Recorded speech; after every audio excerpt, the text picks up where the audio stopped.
කොහොමද අපිට කිලෝමීටර් 100 ගාණක් දුරින් තියෙන ගුවන් ඉලක්කවලට ප්‍රහාර එල්ල කරන්න පුළුවන් ගුවන් ආරක්ෂණ පද්ධතියක් තිබ්බොත් ඒත් දන්නවද අපි ඇත්තට මේ වගේ නවීන ගුවන් ආරක්ෂණ පද්ධතියක් මිලදී ගන්න ගියා කියලා. මේක හිතලුවක්වත් බොරුවක්වත් නෙවෙයි. 2018 දී අපි ඒ කියන්නේ ශ්‍රී ලංකා රජය විසින් රුසියාවෙන් ප්‍රබල මට්ටමේ ගුවන් ආරක්ෂණ මිසයිල පද්ධතියක් මිලදී ගැනීම සඳහා කැමැත්ත පළ කරලා තිබ්බා. ඇයි ඉතින් අපි ඒව මිලදී නොගත්තේ? ඉතින් අද වීඩියෝ එකෙන් අපි කතා කරන්න යන්නේ අන්න ඒ මිලදී ගන්න ගියත් මිලදී නොගත් ගුවන් ආරක්ෂණ පද්ධති ගැන.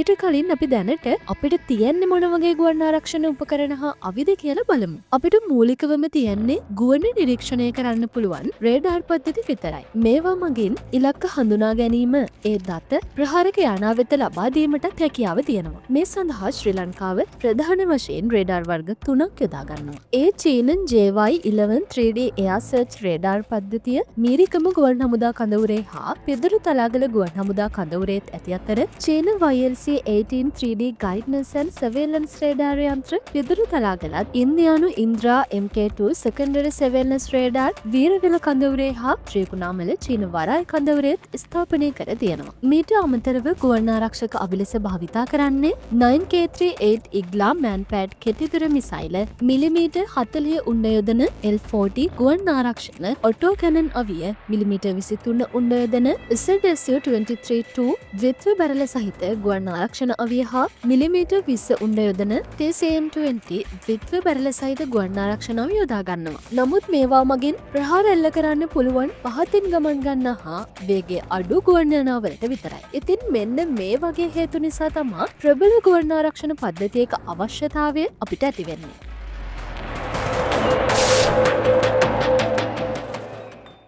මේ ගැන මුලින්ම අපිට ඉඟි ලැබෙන්නේ 2016 සහ 2018 වසර වලදී. ඒ වන විටත් අපේ තිබුණු ප්‍රහාරක ගුවන් යානා ක්‍රමයෙන් සේවයෙන් ඉවත් වෙමින් තමයි තියෙන්නේ. ඉතින් නව ප්‍රහාරක යානයකට මුලින්ම අදහසක් එන්නේ ඒ කාලෙදිම තමයි. කොහොම වුණත් ඒ කාලෙදිම එන තවත් අදහසක් තමයි ප්‍රහාරක ගුවන් යානා නැතුව ප්‍රබල මිසයිල සහිත ගුවන් ආරක්ෂණ පද්ධතියක් හෝ කිහිපයක් මිලදී ගැනීම. ප්‍රහාරක ගුවන් යානා මිලදී ගන්නවට වඩා වාසිදායක තත්ත්වයක් මේ ගුවන් ආරක්ෂණ පද්ධති මිලදී ගැනීම සමග තියෙනවද කියලා ශක්්‍යතා අධ්‍යයනයක් පැවැත්වීම තමා මුලින්ම කරන්නේ. ඒ සඳහා ප්‍රහාරක යානා සමග සංසන්දනය කිරීමට යොදාගන්නේ රුසියානු ගුවන් ආරක්ෂණ පද්ධති දෙකක්. ඒ තමයි රුසියානු S-300 දිගුදුර ගුවන් ආරක්ෂණ මිසයිල පද්ධතිය හා රුසියානු බුක් මධ්‍යම දුර ගුවන් ආරක්ෂණ මිසයිල පද්ධතිය. ඉතින් මේ මිසයිල පද්ධති දෙක මොන වගේද කියලා අපි මුලින්ම බලමු.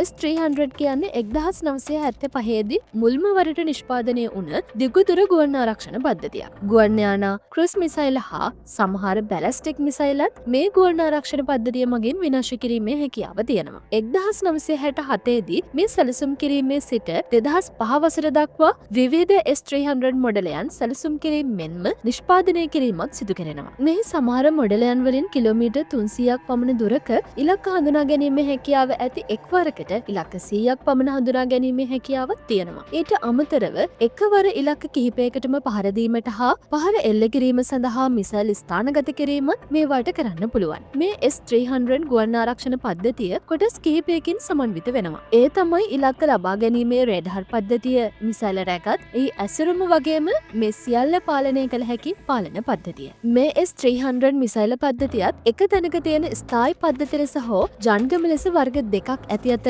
මේ ජංගම පද්ධතිත් ට්‍රැක් සහිත රථවල මෙන්ම රොද සහිත ජංගම රථවලත් පිටවලා තියෙනවා. ඉතින් මෙන්න මේ විවිධ මොඩලවලින් ශ්‍රී ලංකාව ඒ කාලයේදී ලබා ගැනීමට ගියේ මොන මොඩලයේද කියලා නම් සඳහනක් නැහැ. කොහොම වුණත් මෙවැනි මිසයිල පද්ධති කිහිපයකින් මුළු ලංකාවම ආවරණය කිරීමේ හැකියාව නම් තියෙනවා. අවශ්‍ය නම් එක මිසයිල පද්ධතියකින් පවා අපේ දිවයිනේ බොහෝ කොටසක් ආවරණය කිරීමේ හැකියාවත් මේට තියෙනවා.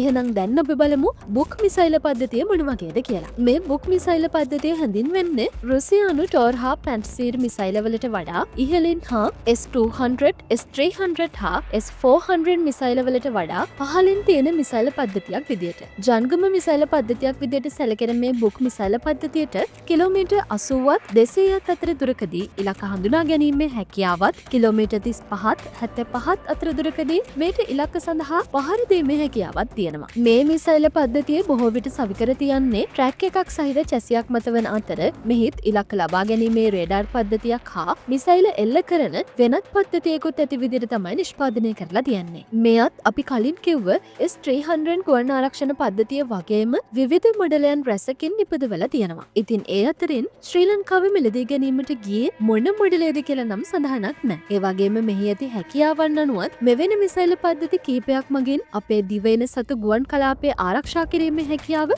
මෙයට තියෙනවා. ඉතින් ඇයි මේ ගුවන් ආරක්ෂණ පද්ධති මිලදී නොගත්තේ කියලා දැන් අපි බලමු.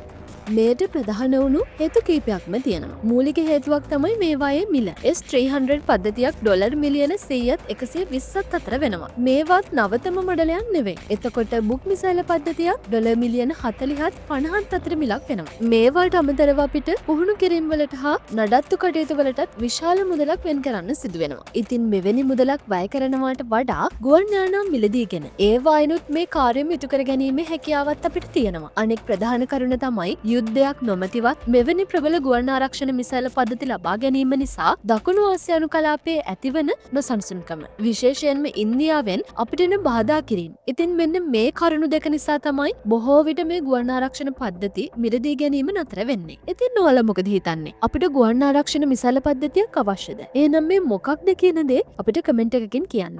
අදට අපි මේ වීඩියෝ එක ඉවර කරනවා. තවත් මේ වගේ වීඩියෝ එකකින් අපි ආයෙමත් හම්බ වෙමු. මේ වගේ තවත් විස්තර ඔයාලට දැනගන්න ඕන නම් අපේ මිස් ඩිෆෙන්ස් channel එක subscribe කරන්න. මේ වීඩියෝ එකත් like කරලා share කරන්න.